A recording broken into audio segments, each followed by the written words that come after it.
Hey, Rob, great to see you. Happy New Year. So Louisiana is your home state. My wife, born and raised there. My in-laws are in Metairie right now. My father-in-law, an attorney down in New Orleans. I know you spoke with Alejandro Mayorkas a day ago.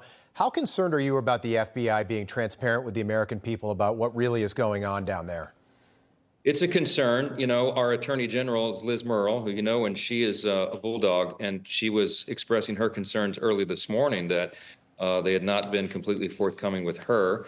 I talked late last night to Governor Jeff Landry, my good friend, and he was really expressing the urgency of close coordination between federal and state law enforcement and the investigators. And then I spoke very late last night with Attorney General Merrick Garland, and he gave me his assessment, told me that they were dispatching, armies of FBI agents there to help. But we have got to get answers. We have to do it efficiently, and they have to do it transparently, because that's what the American people demand and deserve, and that's what's needed in a moment like this. We've got to secure the sense of safety, and we need to have full confidence in those involved. So we're calling upon them. We're exerting every pressure we can from Congress to make sure that happens. We had confidential briefings earlier today.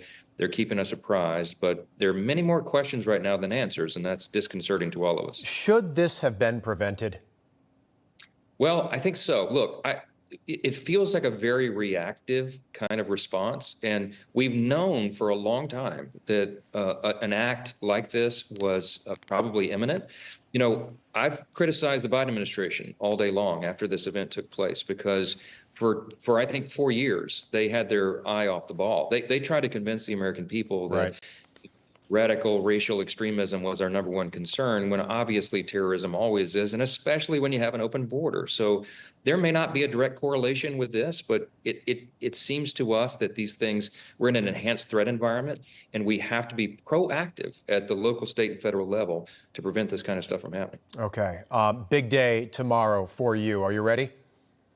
We're ready. Look, I think we're going to get this done. Everybody here in the House Republican Conference understands the necessity of the moment, the urgency of the hour. They know we don't have time for games and palace intrigue. We've got a lot of very important work to do. We have to deliver on the America First agenda. We got a mandate in the election. President Trump got 77 million votes, and House Republicans almost 75 million. That was a record for us. And that's a message that we got to stick together. And if we stay unified, no matter how small our margin, and it'll be probably the smallest in U.S. history for a short period, we got to get this done, and I think we will. You can afford to lose one vote and still retain the gavel tomorrow. What is your message to members in the Republican conference that are still on the fence about voting for you tomorrow? To me, it's time to get things done for the American people.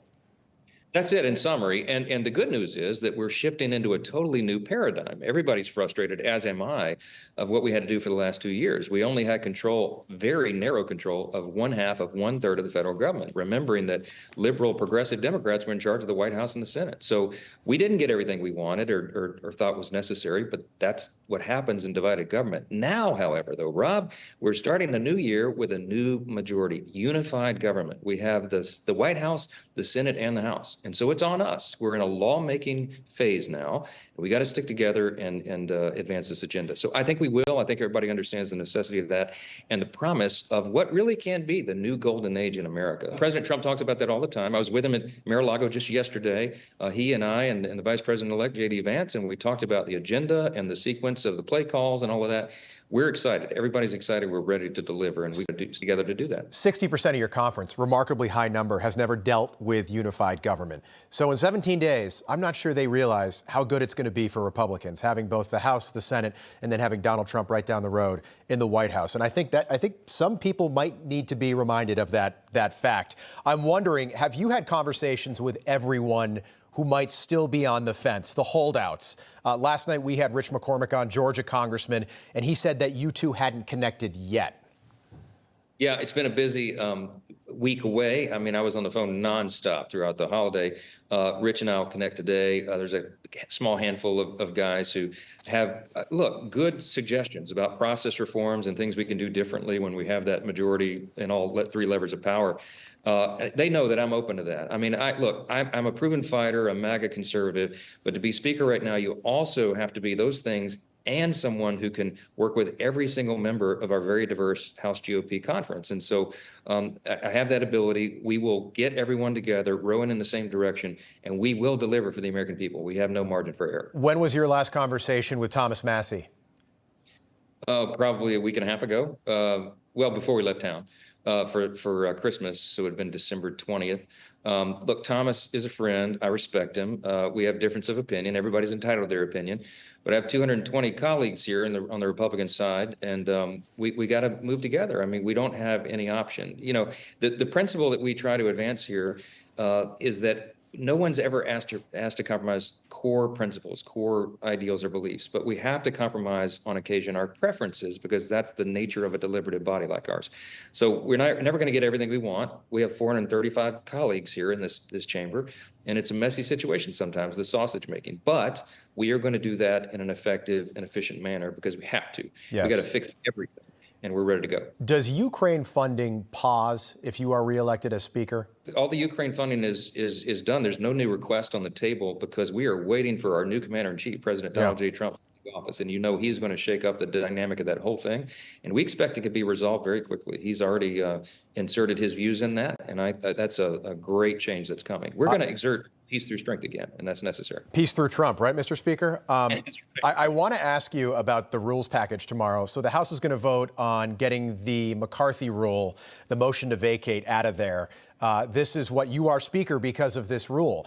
Do you expect this to pass the House? Basically, it means that if one person doesn't like what you're doing, they can hold a vote to try and get rid of the Speaker. And 8 Republicans joined with Matt Gaetz a year and a half ago, and they were effective in doing that. Yeah, they were. The simple change in the rules package will be raising the threshold from a single member to 9 that have to join together. So you would have to have 8 people join another to bring the motion itself. And that does raise the threshold. I think it'll make it more workable. We have to be able to govern, and whomever is the Speaker can't have the sort of Damocles just hanging above their head like that. So I think I don't expect a lot of Democrats are going to join us on this rules package. That's not normally how that works. But I think the Republicans will stand together and we'll get the job done. What time is this vote tomorrow, Mr. Speaker? Well, Congress convenes at noon, and it's a brand new day in America, brand new day in the 119th Congress, and we'll be making history tomorrow. And I believe it'll be smooth on our side after all the drama, and we will begin our work immediately. So we're looking forward to delivering for the people. Yeah, on behalf of the American people, I hope so. Mr. Speaker, we appreciate you making time for us. Good luck to you tomorrow. Thank you. Thanks a lot. Great to see you. Information. Truth is freedom. Is Newsmax. It's real news for real people.